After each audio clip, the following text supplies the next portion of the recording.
Perkenalkan,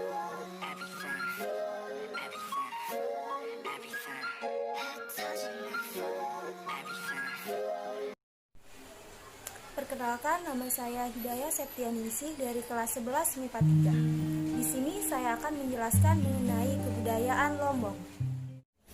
Sebelum membahas lebih lanjut mengenai kebudayaan Lombok, berikut akan dijelaskan pengertian kebudayaan.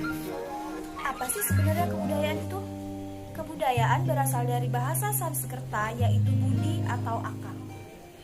Kebudayaan merupakan hasil dari cipta, karsa, dan rasa manusia yang erat kaitannya dengan kehidupan masyarakat. Menurut Melvin J. Herkovits dan juga Bronislaw Malinowski, segala sesuatu yang terdapat di masyarakat ditentukan oleh kebudayaan itu sendiri. Hal ini dikenal dengan nama cultural determinism.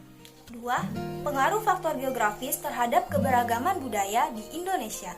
Beberapa faktor geografis yang turut mempengaruhi dan menentukan keberagaman budaya yang ada di negara kita tercinta ini antara lain adalah: pertama, letak geografis. Letak geografis juga turut menentukan kebiasaan atau pola hidup masyarakat di sekitarnya, mulai dari pencarian, gaya berpakaian, hingga cara membentuk rumah. Sebagai contoh, masyarakat yang hidup di daerah sekitar pantai, maka pola hidupnya berbeda jauh dengan masyarakat yang tinggal di daerah pegunungan. Masyarakat yang tinggal di sekitar pantai, mata pencariannya didominasi oleh nelayan dan juga berjualan cindera mata kepada wisatawan yang berkunjung. Untuk cara berpakaian, mereka cenderung menggunakan pakaian yang tipis dan membangun rumah dengan atap yang tinggi untuk menghindari kepanasan di siang hari.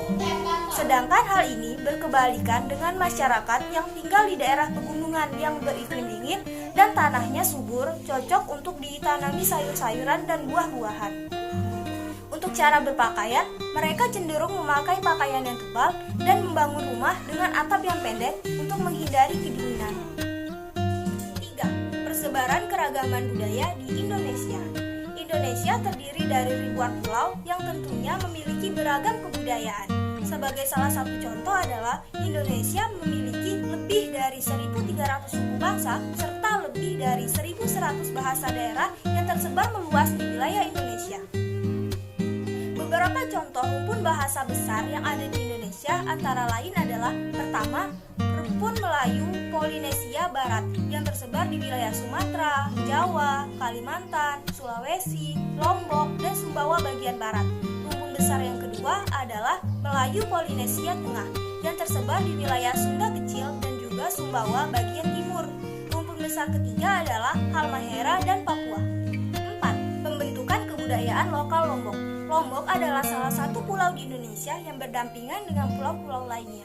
Secara tepat, Lombok terletak di Provinsi Nusa Tenggara Barat. Di Pulau Lombok, terdapat banyak sekali kearifan lokal yang mengatur hubungan sosial masyarakatnya seperti dalam bidang ekonomi, keamanan, serta hubungan antara masyarakat dengan 5. Pelestarian dan pemanfaatan produk kebudayaan Lombok dalam bidang ekonomi dan pariwisata. Masyarakat Lombok sudah sepatutnya bersyukur atas segala kearifan lokal yang dimilikinya dan sudah menjadi tanggung jawab mereka untuk menjaga segala kebudayaan ini, baik yang bersifat transparan maupun yang bersifat fisik seperti kebudayaan lokal Lombok sebagai bagian dari kebudayaan nasional. Lombok merupakan salah satu pulau yang memiliki berbagai keunikan kebudayaan di dalamnya. Berbagai keunikan tersebut antara lain adalah: pertama, bau nyale. Bau nyale merupakan tradisi mencari nyale ataupun cacing laut pada setiap tanggal 20 bulan ke-10 pada penanggalan suku Sasak. Yang kedua adalah upacara Rebo Gontong. Upacara Rebo Gontong merupakan upacara tolak bala yang dilakukan setiap hari Rabu minggu terakhir pada bulan Safar. Yang ketiga adalah Bububus Batu. Bububus Batu adalah upacara meminta keselamatan kepada Sang Pencipta dengan cara memberikan sesajen berupa ayam dan juga bububus atau ramuan yang terdiri dari beras yang dicampur dengan berbagai macam tumbuh-tumbuhan.